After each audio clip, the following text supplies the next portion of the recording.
Maravilloso día el de hoy, como tiene que ser, como hay que sentirlo. Canten de alegría. Hay que cantar en la casa, darle otro tono. Hay que dejar el celular, la computadora, el televisor, dejen todo. Y hay que darle ritmo a la vida. Apaguen todo. La tecnología los invade. Cuando haya silencio, cuando se den cuenta que pueden, quienes están en la casa pueden dialogar, les dará ganas de comunicarse, indudablemente. Y una de las formas más prácticas es darle música a la vida, con tu canto. A veces con un silbido, silbando las melodías de una canción, ya empezás a tomar ritmo. Ejercitás tus emociones, ejercitás tu vida y entonces tiene otro ritmo tus ganas de vivir. Entonces, de vos depende que le pongas el entusiasmo. Pero acordate, primero que todo, mirá el escenario donde estás. Si estás en tu casa, fíjate el escenario. Puede ser que todos estén incomunicados y eso no transmite una buena música de la vida. Prende tu música, ponete el ritmo, vos, y transmitís a los demás. De vos depende.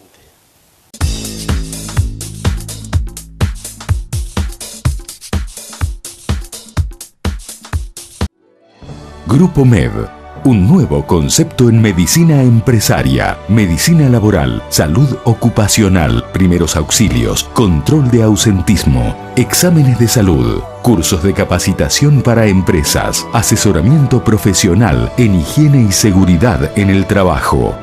Empleados bien cuidados y su empresa bajo control. Grupo MED.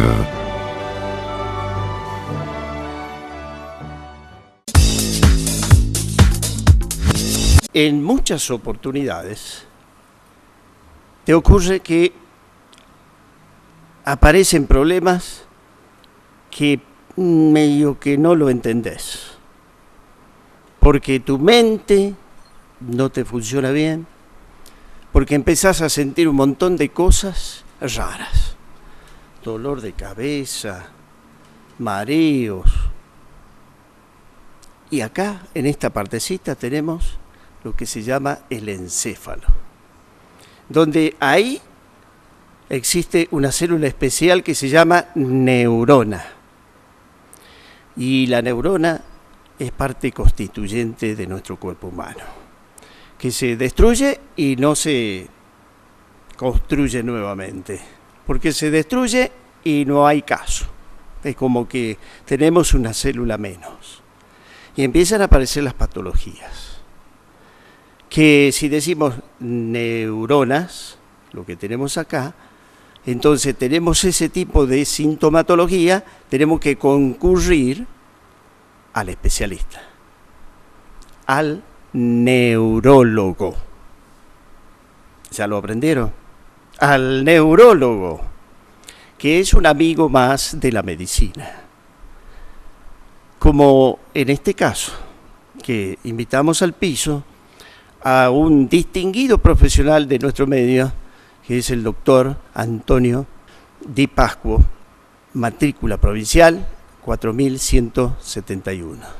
Doctor Montero, muchas gracias por esta presentación y feliz de que me haya convocado para un tema que por supuesto me apasiona y que es tratar de que la gente, el común de las personas sepan que el neurólogo no es lo mismo que el psiquiatra y que el neurólogo, digamos, es un especialista que junto con el clínico, junto con otras especialidades, trata de llegar antes de que produzca daño a la enfermedad, de que produzca lesión irreversible, que produzca secuela. Y por eso este tema que usted toca y que vamos a tratar de desarrollar en esta noche, a mí me suscita más que todo agradecimiento de que haya considerado convocarme nuevamente a su programa. El doctor es un especialista en la neurología. Es una especialidad que poco lo vemos porque en los centros de salud no está presente, lamentablemente, salvo en determinadas oportunidades, en determinados lugares específicos y con turnos programados. Y si no, en los hospitales, en donde se hacen estudios, doctor, ¿no es cierto? O sea, yo decía, sintomatologías más frecuentes que tienen que ver para derivar, en el caso mío, a ver, un médico clínico. Yo como médico, viene el paciente a mí, le duele la cabeza, está mareado. ¿Ya es un motivo para verlo al neurólogo? Sí, es un motivo desde el punto ¿Cuál de es que... la sintomatología específica en la cual tienen que acudir al neurólogo? Yo creo que siempre que el clínico se plantee una duda en cuanto a la causa de ese dolor de cabeza, allí donde ha revisado a su paciente, lo ha interrogado y no hay, por ejemplo, una sinusitis, no hay un cuadro de otra naturaleza que lo justifique, y en un paciente que, por ejemplo, nunca ha tenido dolor de cabeza y que de golpe empieza con síntomas, paciente que no tiene historia, que no tiene antecedente de dolor, el clínico es el profesional como que tiene que hacer la estadificación. O sea, es como el orientador. El orientador principal y como si fuera el director de orquesta, diría yo. Ahora te toca ver al neurólogo. O el médico de cabecera, en el caso particular. Porque yo confío mucho en el clínico que conoce a su paciente y conoce a la familia del paciente. Hay familias, y vamos a ver, donde hay antecedentes de algún tipo de enfermedad neurológica previa en el papá, en la mamá, en un hermano que ha tenido por allí un tumor o ha tenido alguna malformación. Ese paciente que el clínico lo tiene bien categorizado dice, a este sí justifica ver al especialista ante la duda. Doctor, pero a ver, le vamos a tomar examen aquí al doctor, le tomemos examen, porque seguramente están pensando en muchas cosas de que han sentido por ahí, o bien le ha pasado en la familia. Los tumores, ¿tendré un tumor en el encéfalo, o muchos dicen en el cerebro, en la cabeza, bueno, muchos términos que se utilizan en criollo, pero pensar en un tumor es pensar también en algo benigno o en algo maligno. No siempre es mala noticia. Pero, doctor, ¿es frecuente tener tumores? Afortunadamente, con relación a otros órganos de la economía, no es, digamos, el sitio de principal localización de los tumores, pero cada tanto los detectamos y es muy importante detectarlo porque, como en cualquier otro caso, y como probablemente esta noche también se va a tratar a posteriori, cuanto antes detectemos diagnóstico precoz significa tratamiento más rápido, más seguro y prevenir todas las complicaciones que se pueden suscitar por llegar tarde en el diagnóstico. Entonces, no siendo algo demasiado frecuente, afortunadamente el tumor cerebral en general, hay que saber que existe. Y hay edades en las que uno, como por ejemplo un médico generalista, un pediatra va a buscar un tipo de lesión, un médico clínico en un adulto va a buscar otro tipo de lesión, y siempre hay que buscar la pesquisa, buscar detectar y descartar, como decimos, que no haya detrás de ese dolor de cabeza raro, atípico, que se asocia, por ejemplo, a trastornos visuales, a vómito, a alguna situación inusual, que no haya detrás una lesión en la estructura cerebral de tipo tumoral o neoplásica. Sigo con el examen. Tengo un glioma que se está haciendo bastante habitual en la pesquisa de este tipo de tumores. ¿Tiene que ver con la herencia, doctor? O sea, yo tengo un glioma todo lo que están atrás, toda mi parentela, toda mi familia también, puede ser que tenga, puede ser que no. Es un tema apasionante. Se discute mucho el grado de peso, digamos, que puede tener la genética, la herencia en este tipo de lesiones, porque depende mucho de la edad en la que se instala. Uno considera que si se instala en una edad temprana, en un niño o en un joven adulto, ese caso es sospechoso de que haya algún tipo de ligazón genética por allí más. Claro, cuando hablamos de genes, estamos hablando de, obviamente, de la célula, ahí dentro de la célula, dentro del núcleo, como si fuera la yema de huevo, ahí está el ADN, que es el ácido desoxirribonucleico, que es el que tiene una información genética, que es la que se busca en muchas patologías, como en este caso. Tal cual. Y allí, digamos, uno, cuando tiene el antecedente familiar y ha habido un caso en alguna persona joven, en alguna presentación fuera de lo estadísticamente esperable, entonces en ese caso uno, digamos, tiene que profundizar y es conveniente. O sea que, porque lo primero que hace toda la familia es cuando aparece un pariente con esta patología, que todos quieren hacer los estudios correspondientes. Es absolutamente lógico y además está indicado en muchos casos hacerlo. Pero también es necesario aclarar que la genética humana no es matemática humana. Quiere decir que no obligatoriamente va a tener esa potencialidad. Hay que quedarse tranquilo también un poco, bajar un cambio, como diríamos en criollo, y muy particularmente tranquilizarse un poco hasta que no estén los estudios, porque se desesperan y presionan a veces a hacer estudios que no tienen sentido. Porque un estudio específico, a ver, doctor, o sea, ¿cuáles son los estudios en realidad que se hacen dentro de la neurología? Lo más importante es la valoración clínica por un neurólogo que tenga experiencia en estos manejos de estos pacientes. O sea, que el examen físico aporta muy importante información junto con la anamnesis.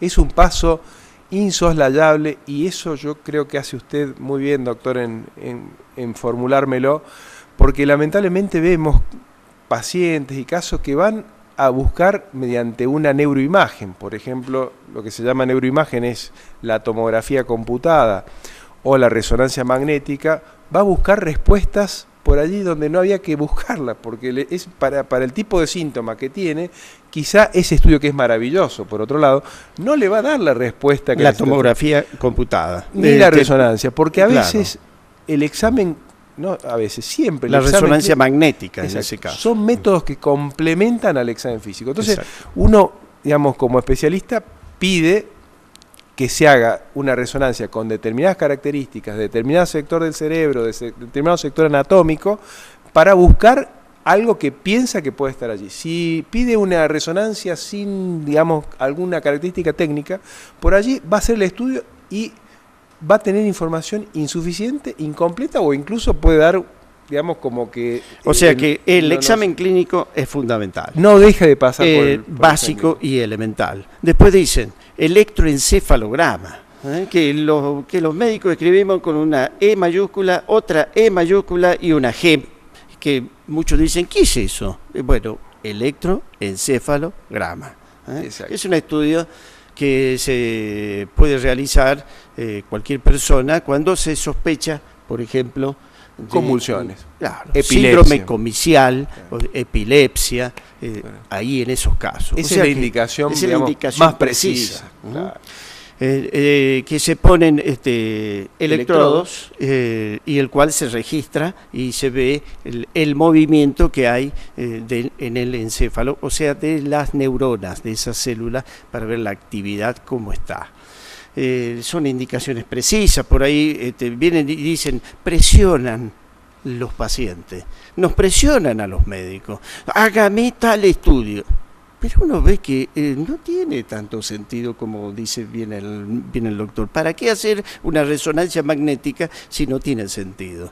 Por eso hay que ir en orden. Despacito, hay que dar el primer paso, que es la revisación, y el médico sabe por qué pide los estudios. Muchos piden por ahí, hágame un electromiograma. Eso es un estudio más específico y que el doctor lo puede ilustrar para que ustedes sepan de que yo no estoy diciendo otra cosa, ¿no? Ese es un estudio que se pide cuando se sospecha alguna enfermedad en las vías de conducción, ya sea en el nervio, en las raíces de donde salen los nervios, o a nivel del músculo. O sea que es para, digamos, pesquisar patología del sistema nervioso, pero ya afuera de la zona encefálica, en lo que es la estructura periférica externa.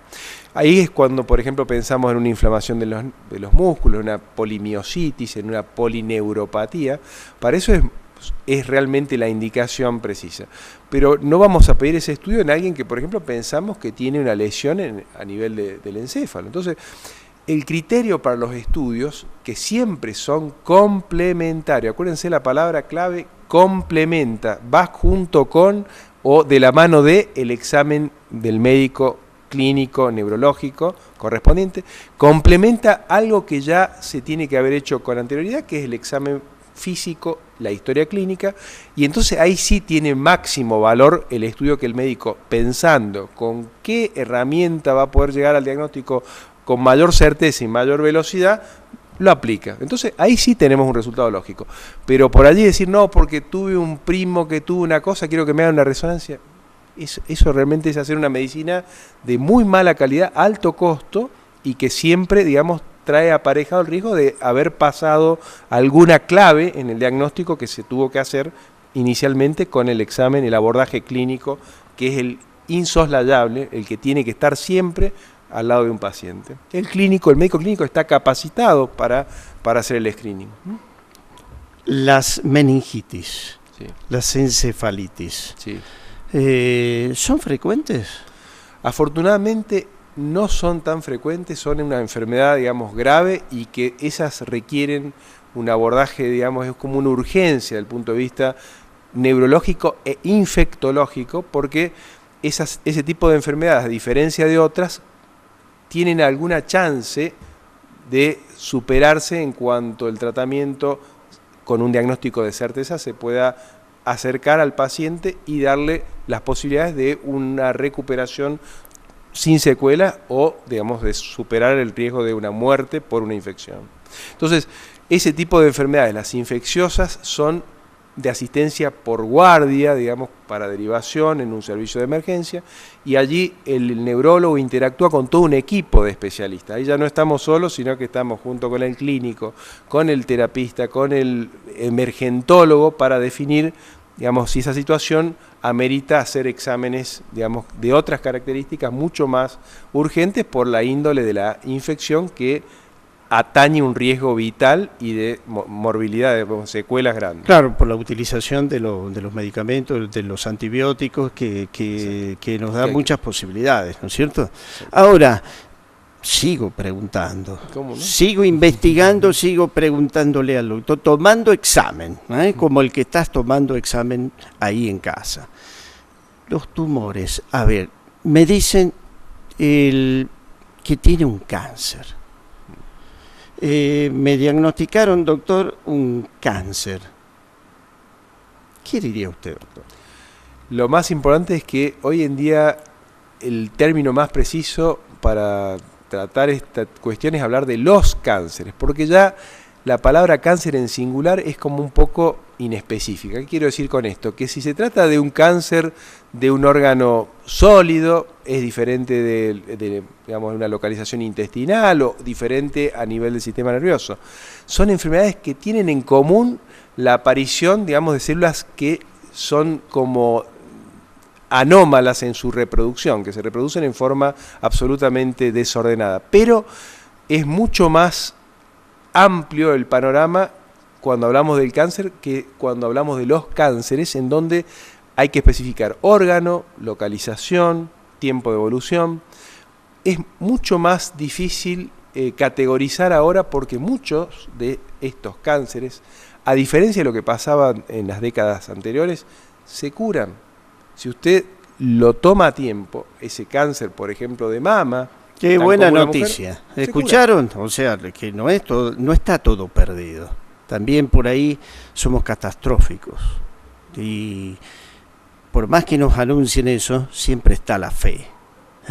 Porque se pueden curar también muchos cánceres. Entonces hay que buscar la posibilidad, buscar los elementos posibles para poder llegar a un tratamiento adecuado y a veces hasta la curación definitiva de un paciente que tiene cáncer. Desde el punto de vista neurológico, no solo lo digo yo, sino que lo estamos afirmando en ese sentido. Por eso hay que consultar siempre. El cáncer más frecuente, ¿hablamos de qué? ¿De sarcomas?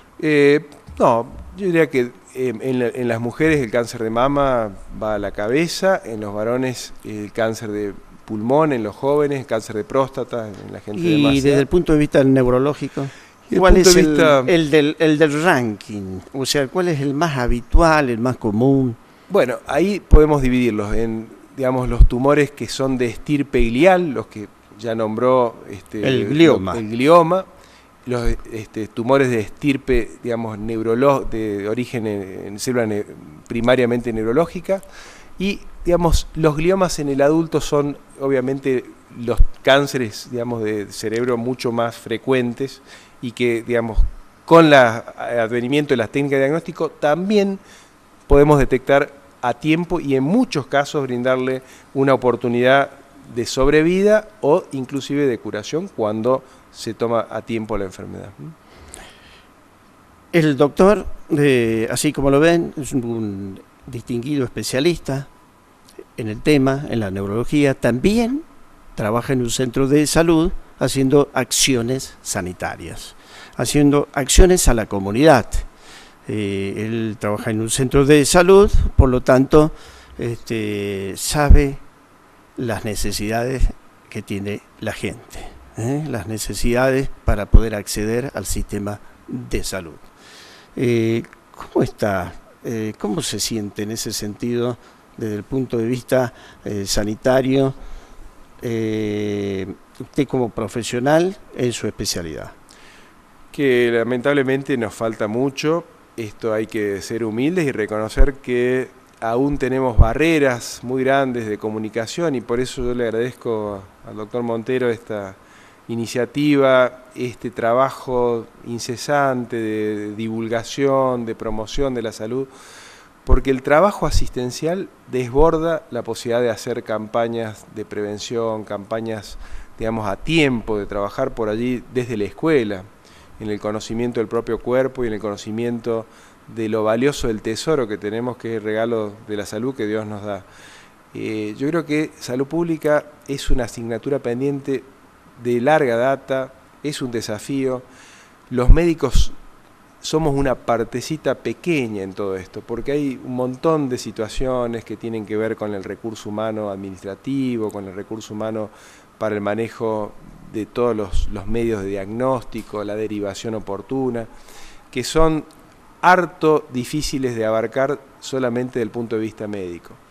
Y yo creo que en esto tenemos que concientizarnos que nuestra participación como ciudadanos es esencial para que el sistema de salud se reformule, se revitalice, vuelva al sueño de nuestros creadores de la salud pública, que hemos tenido ayudar al doctor Oñatibia en nuestra provincia, que es un orgullo, ¿no es cierto?, el trabajo que él hizo. Y tan desconocido, ¿no?, porque mucha gente no conoce de las grandes labores de nuestros salteños, que han primado a la medicina y han distinguido con su labor a nivel mundial, realmente.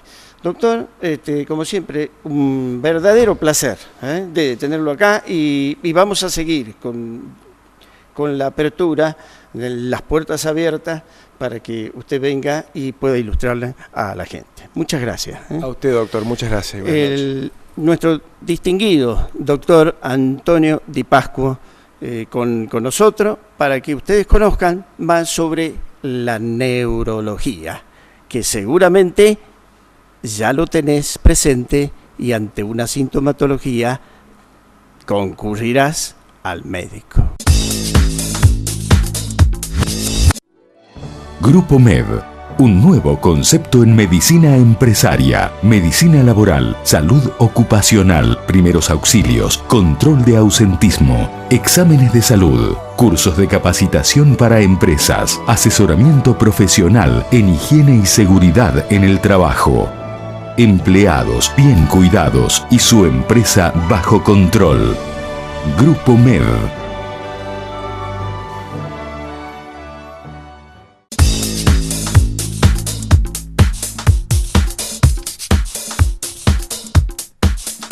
Y ahora, el mensaje de la vida, el mensaje que transmitimos todos los días, con tu presencia y con los conocimientos que tenés.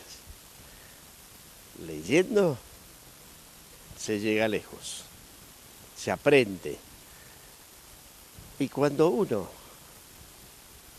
conserva los principios y valores de la vida, o los ejercita permanentemente, va a poder poner seguramente un cartelito que vi y que me parece muy interesante y que lo quería compartir con ustedes. Y que dice así: en esta casa somos auténticos,